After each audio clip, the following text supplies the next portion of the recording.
Piedade Cristã. Os frutos do cristianismo verdadeiro. Por John Bunyan. Capítulo 4. Os deveres dos chefes de família para com seus empregados. Os chefes de família também têm um trabalho a fazer, se eles têm empregados. Em primeiro lugar, se possível, tenham empregados que temam a Deus. Davi diz que o que usa de engano não ficará dentro da minha casa. O que fala mentiras não estará firme perante os meus olhos. Salmo 101, verso 7. Em segundo lugar, se ninguém, exceto os incrédulos, pode executar o trabalho que você necessita, então, primeiro, saiba que é seu dever se comportar de tal modo diante de seu empregado, que esse trabalho não seja apenas para o seu bem, mas para o bem daquele que lhe serve. E isso tanto no que diz respeito ao corpo quanto à alma. Portanto, lide com ele com admoestações, como se fossem seus filhos, dê a eles o mesmo pão de Deus, e é possível que você ganhe o seu empregado com delícias espirituais e finalmente ele venha se tornar seu filho espiritual. Provérbios capítulo 29, versículo 21. Segundo, cuidado para não transformar seus empregados em escravos, sobrecarregando-os em seu trabalho, por causa de sua avareza. Fazer os homens trabalharem com severidade faz com que você se pareça mais com os inimigos de Israel do que com os pastrões cristãos. Êxodo capítulo 1, versículo 14. Terceiro, tome cuidado para não lidar com seus empregados de tal modo que eles venham a dizer de você: ele é um homem vil que não há quem lhe possa falar. 1 Samuel capítulo 25, versículo 14 ao 17. E o apóstolo ordena que você não os ameace, pois você também tem um Senhor no céu. Efésios capítulo 6, versículo 9. É como se o apóstolo estivesse dizendo: seus empregados não podem ser culpados por agirem mal em relação a você, mais do que você é culpado por más ações com relação a Cristo. Portanto, faça com relação aos seus empregados o que você gostaria que o seu Senhor fizesse em relação a você. Quarto, cuide para não enganar seus empregados ao contratar ou demiti-los. Ao iniciar um serviço, eles podem ser enganados de duas maneiras. Primeiro, se seus patrões mentirem para eles, dizendo que o seu trabalho é muito leve, fácil, quando na verdade é muito difícil ou está muito além do que foi combinado a princípio. Isso é enganá-los.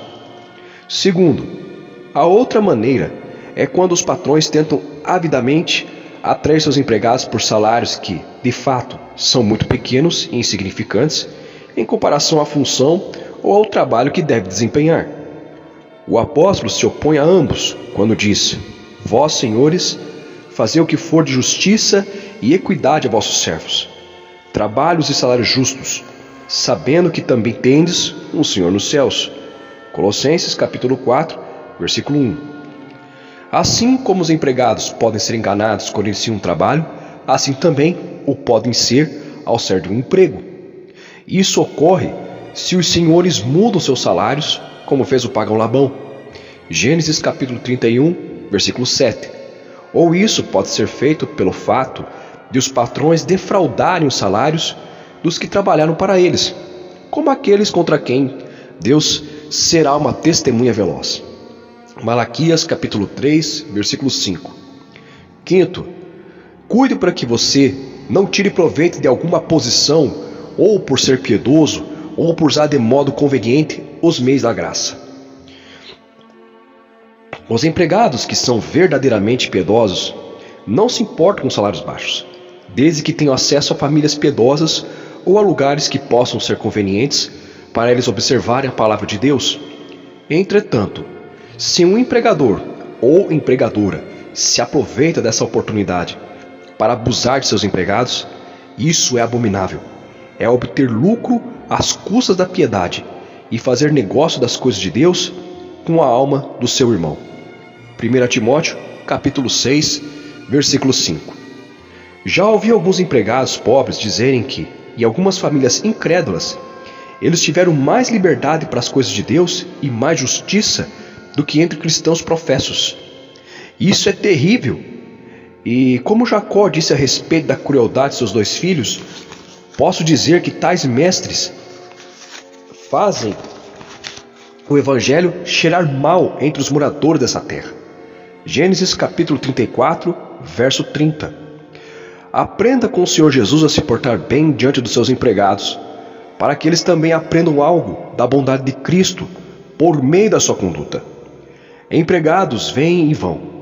Tenha cuidado para não lhes dar a oportunidade de escandalizar o evangelho quando eles se forem, pela injustiça que observaram quando estavam com você.